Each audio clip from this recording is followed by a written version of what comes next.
What's going on, guys? I know it's been a minute since I put out a video. I've been slacking, but I wanted to take this opportunity, since I'm finishing up this 351 swap behind me, to go over some of the problems with specific parts that I ran into during this swap, and some things you might not think about, and some problems you might run into when doing this swap. So let's get into it.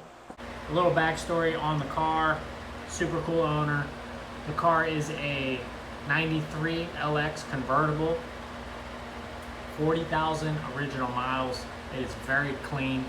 I've never seen a trunk so clean before. I did some rear suspension work, and when I pulled out the lining in the trunk, it was just like this thing just came off the assembly line.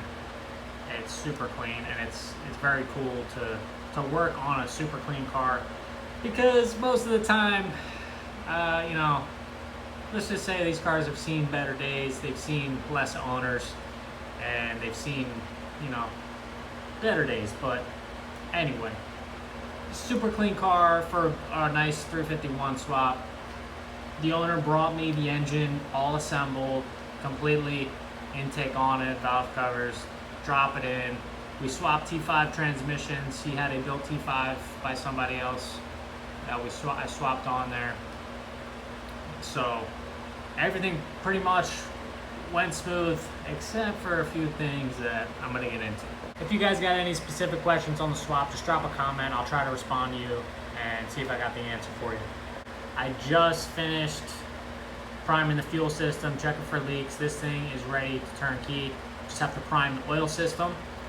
And I told the owner, I said, hey man, if you want to be here when we first started, you're more than welcome. So tomorrow he should be coming by, and by the time I edit this video and everything, hopefully I can put a clip in here of this thing running. All right, for those of you who want to know the basics on swapping a 351 in, I'm gonna go rapid fire and just hit that off real quick. Do a quick Google search. You can find some articles on what you need to do it. All right, first things first. If you notice, that intake's sitting a little bit above the fender hood line, so you're gonna need a cowl hood. You can use the stock mounts, but you need to swap your oil pan.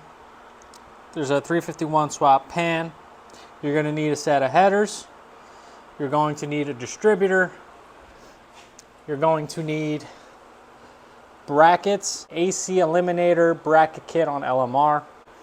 You will need the 351 front timing cover pump bracket, this black one here. It's a little bit longer than the 302 because of the taller deck of the 351.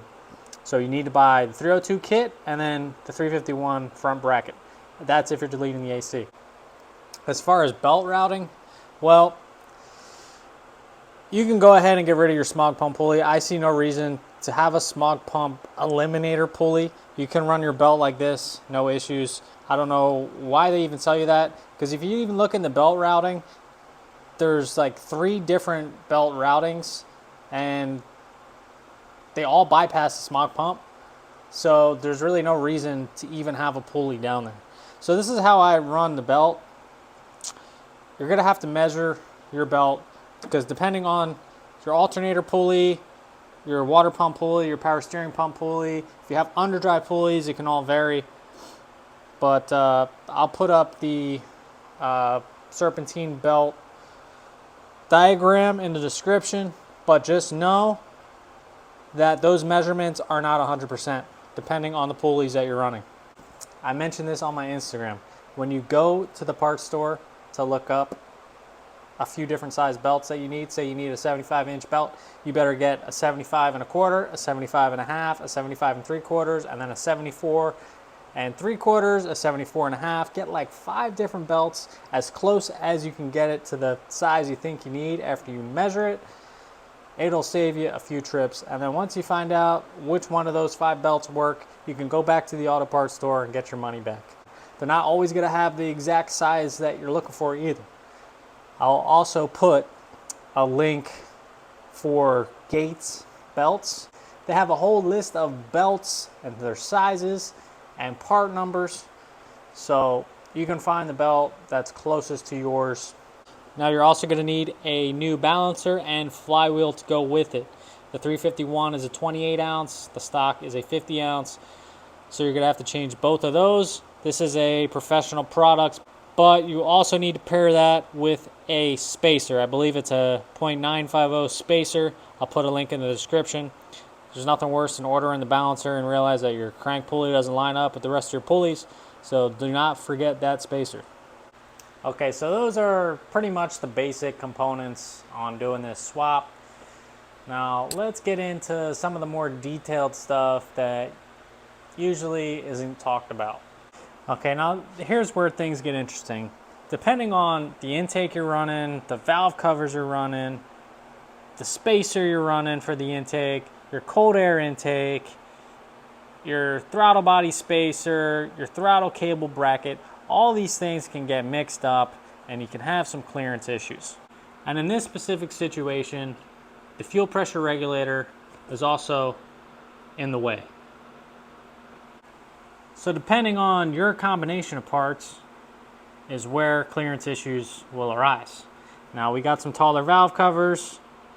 We have, I believe it's a 1/2 inch spacer for the intake, and that's still not enough for the throttle cable bracket to clear. So I had to trim it off. Luckily this is a stick, so if this was an automatic, you would have nowhere to put your TV cable. You would either have to change your valve covers, put a taller spacer, and then hope that your hood clears or whatever hood you go with there. So there's many things that can change. I also had to space out this bracket. I have a couple washers behind these bolts in order to clear the BBK fuel pressure regulator. Now, I'm not a huge fan of BBK, and you'll find out why later in the video, but this regulator is nice because it has the port for the gauge. You can run a fuel pressure gauge here. The Kerbin fuel pressure regulator, it looks nice, but it does not have the port for the gauge.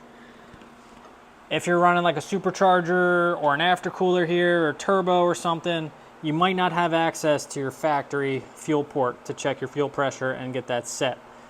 So it's always nice to have the option to have a port for a fuel pressure gauge.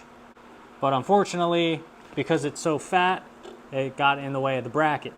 You have to take the space between the intake and the shock tower basically and space this out. I mean, there's generally like a 2-inch spacer, I think is the most common. They have smaller spacers as well, but it's all dependent on, like I said, this combination of parts. So everything's going to affect each other, and you have to kind of find out what works when you got all the parts together. Now, if we didn't space this out, this cable bracket would not only hit the regulator, but you would be binding up your throttle cable and your cruise control cable, because it would be all slanted like that, and when this is supposed to go in and out straight, when you go slanted, it's just going to bind up and it's not going to function properly. So you got to get that straight. You got to be clear of the valve cover. You got to be far enough but not too far to not hit the valve cover, not hit the regulator, and not too far to hit the shock tower. So I hope you get what I'm trying to say. The best way to know is to put these parts together. You got all your pretty parts, put them together, see what's going to work and what's not going to work. If you can clearance things, order the correct spacer, and get everything to fit, that's great. But in some cases, you might have to change your valve covers, you might have to change your hood, so just keep that in mind. Also, if you're doing a AC delete, you can see I had to extend the power steering hose, the return line just a little bit. That may vary depending on your year, but yeah, this is probably the factory hose since it was a 40,000 mile car, and it was just a little too short.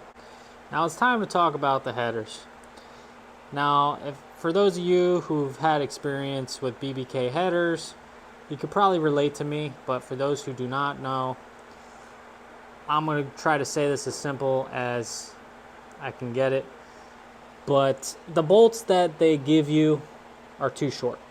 I'm going to try to put in some clips from my Instagram that I put in when I was dealing with this issue right then and there, but especially with running aftermarket heads like these, they have helicoils thread inserts in the heads.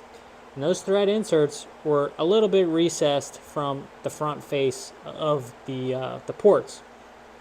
Probably a little less than a 1/4 inch, maybe like 3/16. Just recessed enough that the bolts would not grab any threads in the head. So here's a few photos that I emailed to BBK about this issue. Now, the edge of my screwdriver, the end of it is touching the start of the threads on the Healy coil. The rest of it is just empty space. It's like the darker silver thread is where it starts. And then this is a shot of the gasket and the flange and how much of that bolt is actually grabbing, minus the empty space before it even starts touching a thread. So there is almost nothing there for that bolt to grab. The bolts, even if the thread inserts weren't recessed, the bolts are grabbing like 2 to 3 threads tops. I mean, somebody tell me how you're gonna keep that bolt tight when it's only grabbing 2 to 3 threads. So what you got to do is throw out pretty much all the BBK bolts and buy yourself a set of ARP bolts. I will put the link for those bolts in the description. Now, some of you are saying, well, the bolts are short because in order to install the bolts, some of the tubes wrap very close to the bolt hole, and if you were to use a longer bolt, it wouldn't go in, it would hit the tube before it went all the way in the hole. Now, that is true specifically for one of these bolt holes. I used one of their bolts because the ARP bolt was too long and it was hitting the tube before it could go in to the head. Here is BBK's bolt. The bolt will not go in because it's hitting the side of the tube. Shouldn't somebody have checked that? It's hitting right here on the head. I can't go any further in. So what I did was cut off on the grinder, just grind it off the edge of the flange on the head. And then I also had to grind off the side of the head here in order to get it to fit.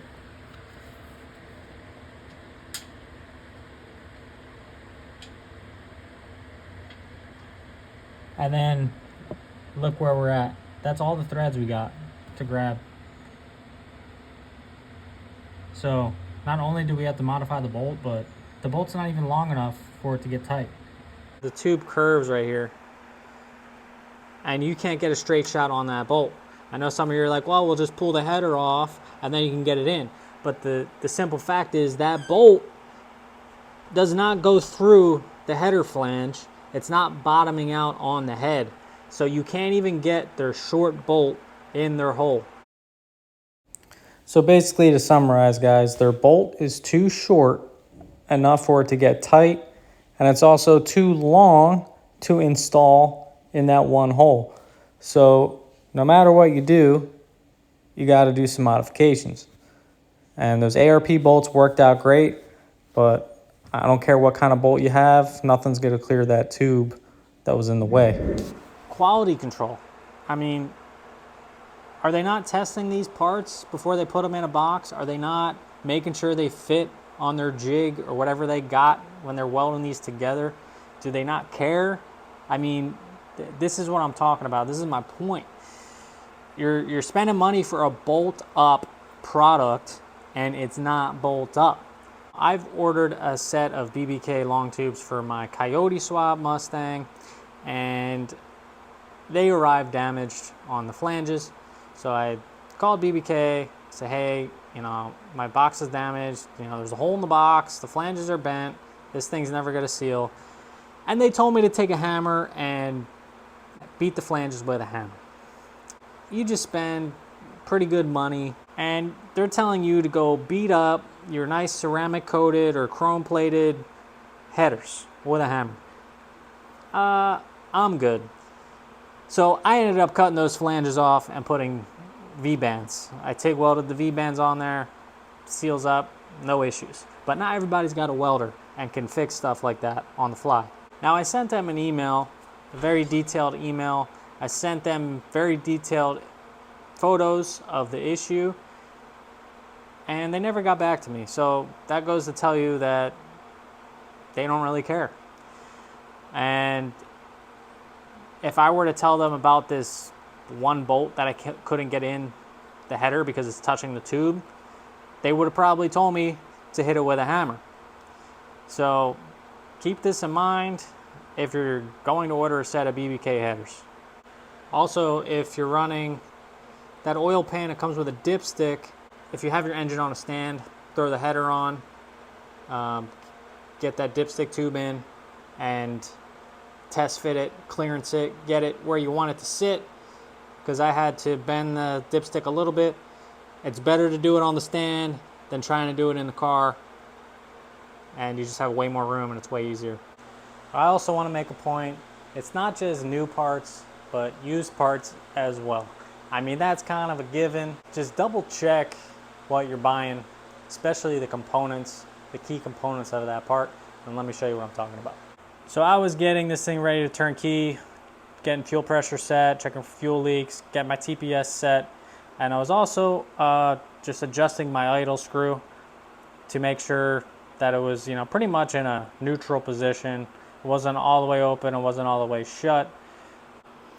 So I was trying to fumble with the sizes of that Allen head, and I just couldn't figure it out. So I was like, all right, let me just pull this thing out. And that's what we're looking at right here.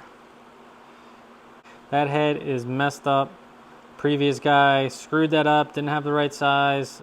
These little things, you know, they come bite you, especially when you first fire it up, because you got a lot going on. You got to set your idle, you got to set timing. You got to make sure there's nothing leaking, there's no hazards going on, and that's just something that you want to make sure is functioning. So not only do you have to watch out for new parts, but if you think you're getting a good deal on a used part, just double check, because you might not see it in the pictures. Also, your fuel rails. Your fuel rails, stock fuel rails, will not work because this lower intake is wider.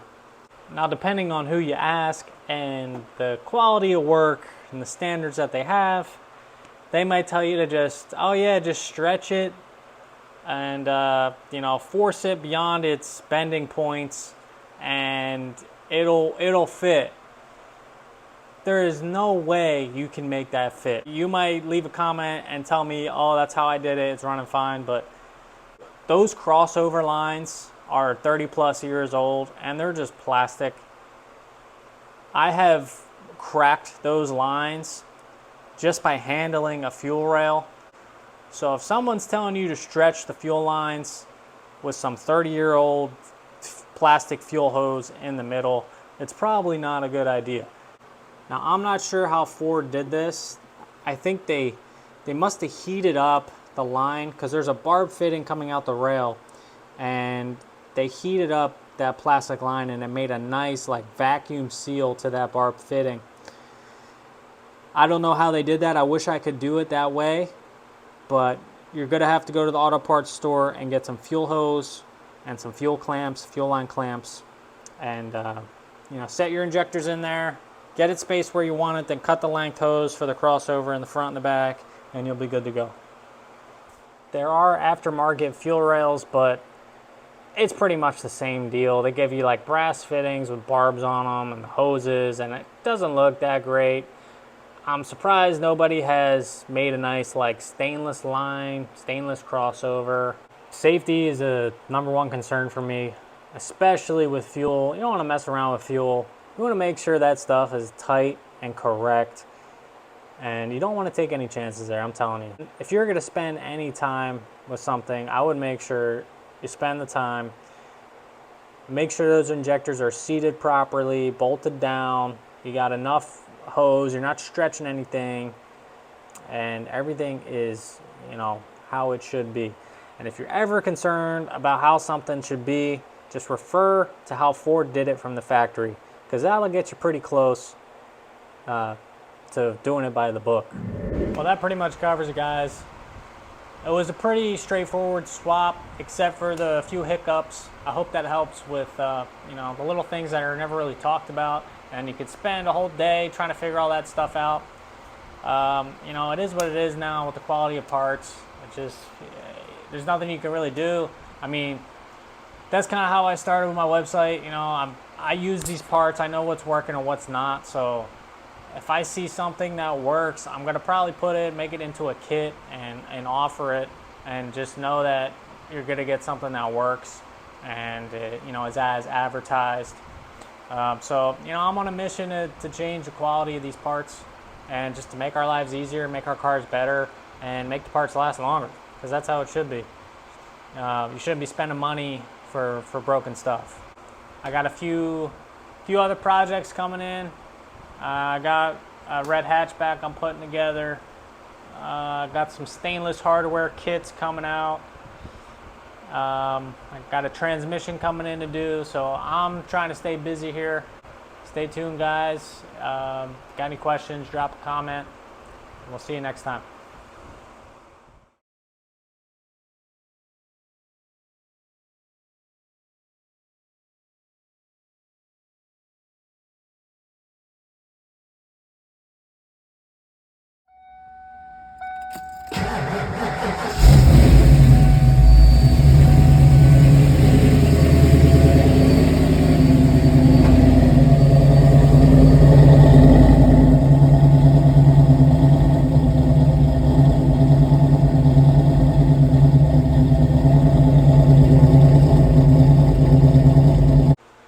Oh, and by the way, guys, I post a lot on my Instagram story. So if you guys want like daily updates of what the hell I'm doing, what I'm working on, hit up my Instagram on 505 Speeds, and I post there every day.